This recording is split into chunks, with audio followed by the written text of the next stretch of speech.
mainstream media continues to be focused on a sensationalized story from the failing Atlantic magazine that is falling apart by the hour. Here are the facts. The National Security Advisor has taken responsibility for this matter, and the National Security Council immediately said, alongside the White House counsel's office, that they are looking into how a reporter's number was inadvertently added to this messaging thread. We have said all along that no classified material was sent on this messaging thread. There were no locations, no sources, or methods revealed, and there were certainly no war plans discussed. The Atlantic has even admitted this themselves. Their release of these internal messages validates the truth, which we have been saying all along. If this story proves anything, it proves that Democrats and their propagandists in the mainstream media know how to fabricate, orchestrate, and disseminate a misinformation campaign quite well. And there's arguably no one in the media who loves manufacturing and pushing hoaxes more than Jeffrey Goldberg. Goldberg is an anti-Trump hater. He is a registered Democrat. Goldberg's wife is also a registered Democrat and a big Democrat donor who used to work under who? Hillary Clinton. This is the same Jeffrey Goldberg who infamously lied about weapons of mass destruction to get us into the Iraq War, which cost trillions of dollars and thousands of American soldiers.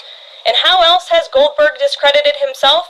By absurdly claiming that President Trump was Vladimir Putin during the 2016 campaign, by peddling the Russia hoax that tried to hijack President Trump's first term, by inventing the suckers and losers hoax to help Joe Biden in the 2020 election, by peddling a hoax about President Trump involving Gold Star families to help Kamala Harris in the 2024 election, which our campaign at the time vigorously denied. Jeffrey Goldberg didn't care. There's more, but we don't have all day, and we can now add this Signal hoax to this very long list. The real story here is the overwhelming success of President Trump's decisive military action against Houthi terrorists. On March 15th, President Trump ordered a series of military operations against the terrorist Houthis to defend U.S. shipping assets in the Red Sea, restore freedom of navigation for international shipping, and defend the United States from enemy threats. United States forces successfully struck dozens of targets across Houthi-controlled territory.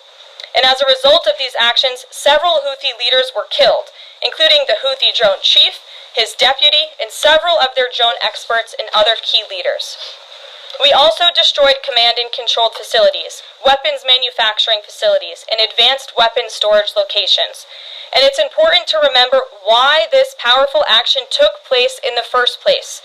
Because of Joe Biden's incompetence and pathetic weakness on the world stage for years, the Houthi terrorists grew emboldened. Immediately after taking office in 2021, Joe Biden removed the Iran-backed Houthis from the foreign terrorist organization and specifically designated global terrorist list. Did anybody in this room ask the Biden administration at the time why they made such a stupid mistake? This reckless action undid the designation put in place by President Trump during his first term, and what followed was predictable and devastating. The Houthis targeted U.S. military ships and aircraft, hit commercial ships, including U.S.-flagged vessels, threatened our personnel overseas, and attacked our allies in the region. This resulted in more than a year of U.S.-flagged commercial ships being prevented from safely sailing through the Suez Canal, the Red Sea, and the Gulf of Aden. This had a massive negative impact on global trade of the economic security of the United States. Joe Biden was the commander-in-chief, and he sat on his hands while the United States of America was bullied and embarrassed by terrorists. President Trump and his team are putting a stop to these threats and restoring American strength around the world. The Trump peace-through-strength approach means no terrorist force will stop American commercial and naval vessels from freely sailing the waterways of the world. But unfortunately, this is not what the Democrats and the media want to talk about. They are focused on a coordinated campaign to try and sow chaos in this White House. And this has been the most successful first 2 months of any administration ever, which is exactly why they are doing this. We are not going to bend in the face of this insincere outrage. And here's just one example of how bad faith the Democrats' criticisms are. Democrat Senator Mark Warner is hysterical over the use of Signal which is an approved decrypted app, and the killing of Houthi terrorists. But Senator Warner himself used Signal to work with a lobbyist for a Russian oligarch to connect the disgraced Steele dossier author who started the Russia hoax, which Jeffrey Goldberg later reported on. How ironic. We're not going to lose focus of the bottom line, which is that Joe Biden's weakness enabled and emboldened Houthi terrorists, and President Trump's strength and resolve eliminated those terrorists. Here in our new media seat today, we have Lindsay Keith. She is the managing editor for Merit TV and serves as their White House correspondent.